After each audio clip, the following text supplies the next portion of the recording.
If this were a documentary, it would open with airport footage, fluorescent lights.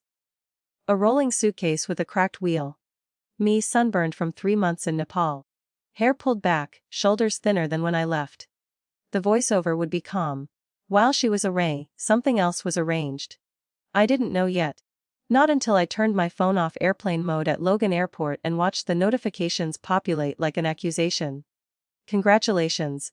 So happy for you guys. Beautiful ceremony. The tagged photo loaded last. My wedding dress, ivory silk. Hand-stitched French lace I'd saved for over a year to afford from a boutique in Boston's Back Bay. I had left it hanging in my parents' cedar closet before flying out to volunteer at a rural clinic in Nepal. It felt safer there than in my apartment. In the photo, my sister Claire stood in it. Beside her was Daniel, my fiancé. My parents stood behind them, smiling. No one had warned me. No frantic late-night call. No, we need to talk. Just a curated album and polite captions. I didn't cry at the airport. I remember noticing that detail later. I felt observational. Like my nervous system had decided to collect evidence instead of collapse. 3 months earlier, Daniel and I'd been finalizing a prenup draft. He insisted on it, not because of me, he said, but because of family expectations. His family had money, old Boston money, or so he liked to imply.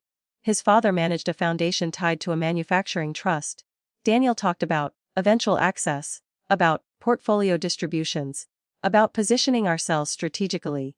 He had a way of turning every conversation into a growth forecast.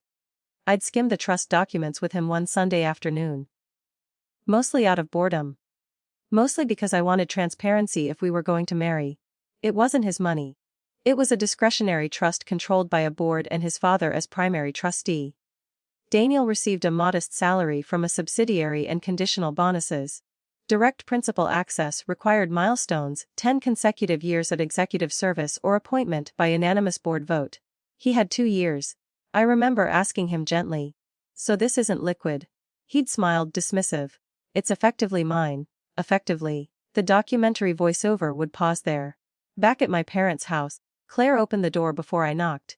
She looked polished. Mary, the dress had been altered at the waist. Surprise, she said. Daniel stood behind her. Not smug, careful.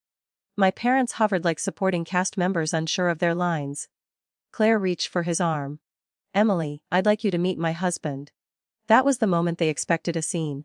Tears, rage, maybe something thrown. Instead I laughed. It wasn't hysterical, it was brief and almost academic. Of course, I said. Claire's smile faltered.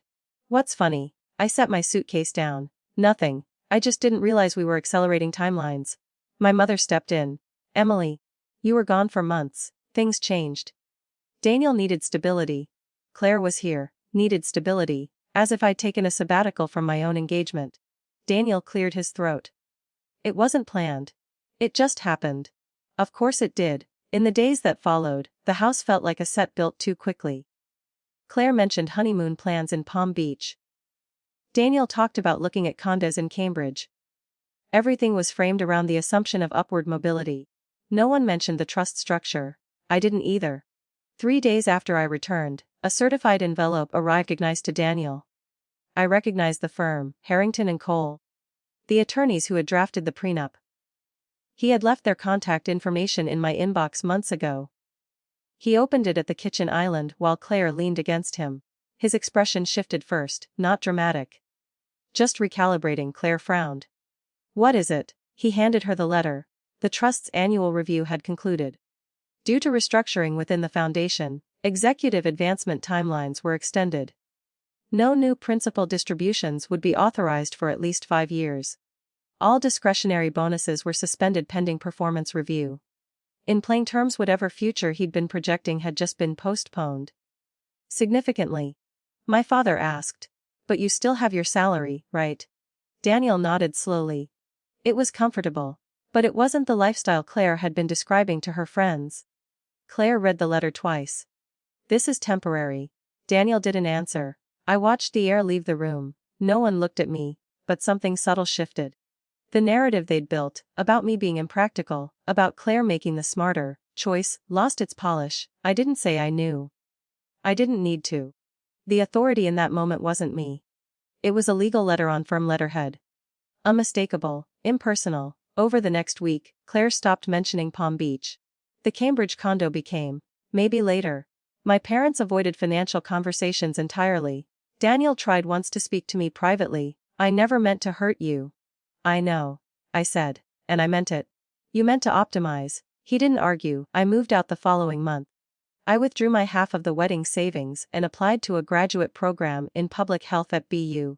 The clinic in Nepal had offered to sponsor part of my research if I returned for fieldwork. My parents didn't protest, they were quieter now. Careful. Claire and Daniel remain married.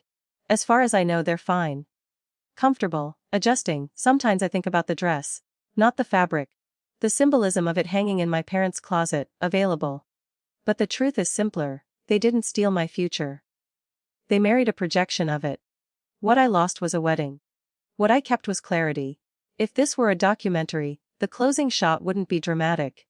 Just me walking across Commonwealth Avenue in the fall, books under my arm. Leaves turning along the Charles River, no celebration. Just forward motion.